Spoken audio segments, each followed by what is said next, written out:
Oke, assalamualaikum warahmatullahi wabarakatuh. Kembali lagi di channel Nabla Education. Oke teman-teman, pada video kali ini saya akan membahas soal latihan Olimpiade Fisika SMA ya. Nah, soal ini berasal dari buku A Guide to Physics Problems yang part 1 ya, Mechanics, Relativity, and Electrodynamics gitu. Itu judul bukunya, teman-teman bisa cari buku ini dan bisa dijadikan referensi untuk belajar ya, salah satu referensi untuk belajar Olimpiade Fisika yang jenjang SMA.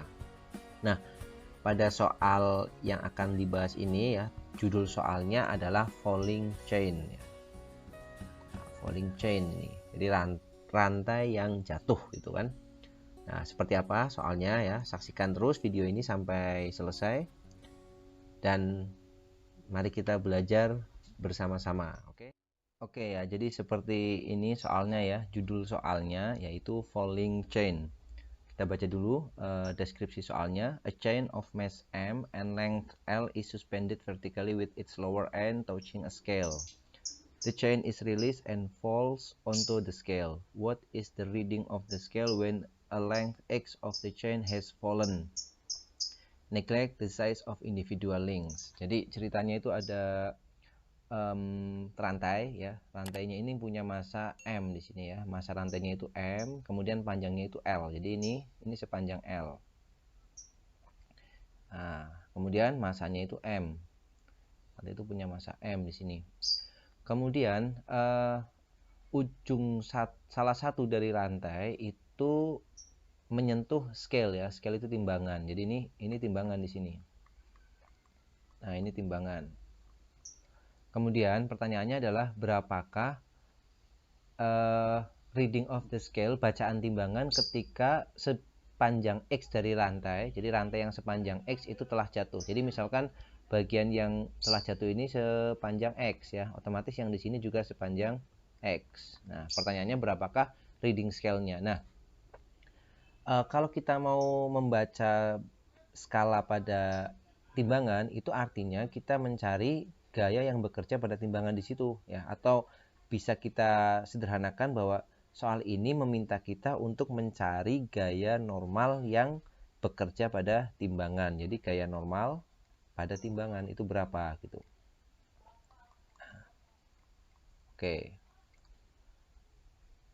Jadi pertanyaannya adalah sebenarnya ini, mencari gaya normal pada timbangan. Oke.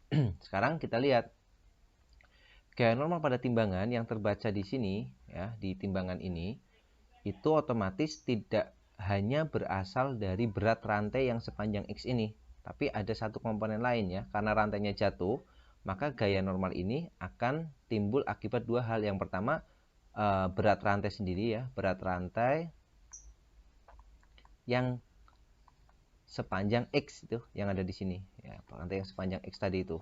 Kemudian yang kedua adalah gaya yang disebabkan karena dia jatuh ya, atau kita sebutkan di sini itu munculnya karena adanya impuls ya, perubahan impuls per satuan waktunya ya, atau impuls per satuan waktu, atau impuls itu perubahan momentum ya. Jadi bisa kita tuliskan impuls per satuan waktu itu ya, ini juga gaya kan.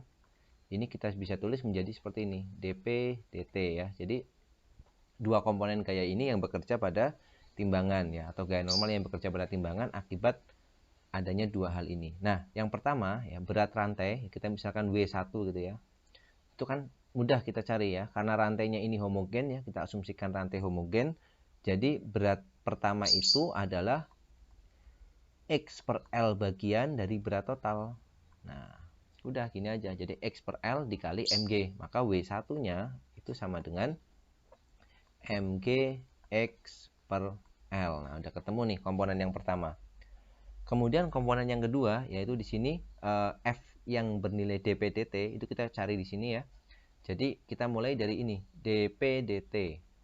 dp dt dengan P adalah momentum. Ini bisa kita tulis ddt dari mv ya. M-nya di sini adalah M yang jatuh itu. M yang telah jatuh di timbangan ya. Kita tulis di sini M aksen gitu misalkan, untuk membedakan dengan M total yang ada di rantai di sini. Oke. Kemudian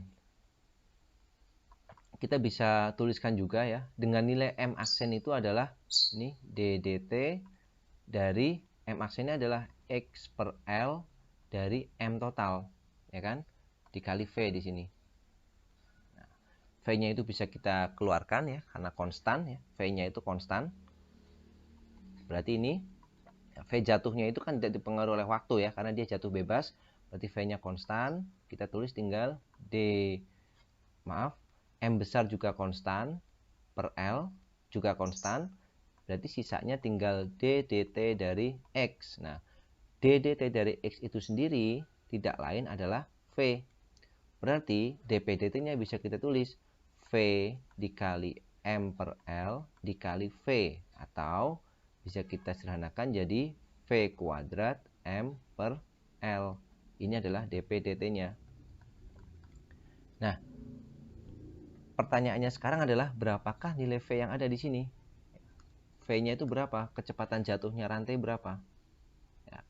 Karena rantai ini jatuh dan jatuh bebas, maka tidak lain kecepatan jatuhnya rantai itu V-nya bisa kita tuliskan ya, V di sini. V-nya pasti akar 2GH. Ya kan? Dengan nilai H-nya itu adalah sepanjang X, berarti akar 2GX. Nah, berarti nilai dP dt-nya itu bisa kita ganti menjadi ini, berarti V kuadratnya 2GX dikalikan M per L. Ini bisa kita tulis jadi 2 mg X per L. Nah, sudah ketemu nih berarti. Nah, berarti total timbangan yang terbaca pada total scale atau total bacaan yang terukur di timbangan itu ya, atau kita sebut gaya normalnya, berarti N-nya itu tinggal sama dengan W1 di sini, berarti mgx per L ditambah F, yaitu dP/dt ini 2 mgx per L. Berarti totalnya adalah 3 mgx per L. Nah, ini dia. Jadi timbangan itu akan terbaca sebesar 3 mgx per L. Ya, oke. Itu ya untuk soal kali ini. Mudah-mudahan bisa dipahami oleh teman-teman.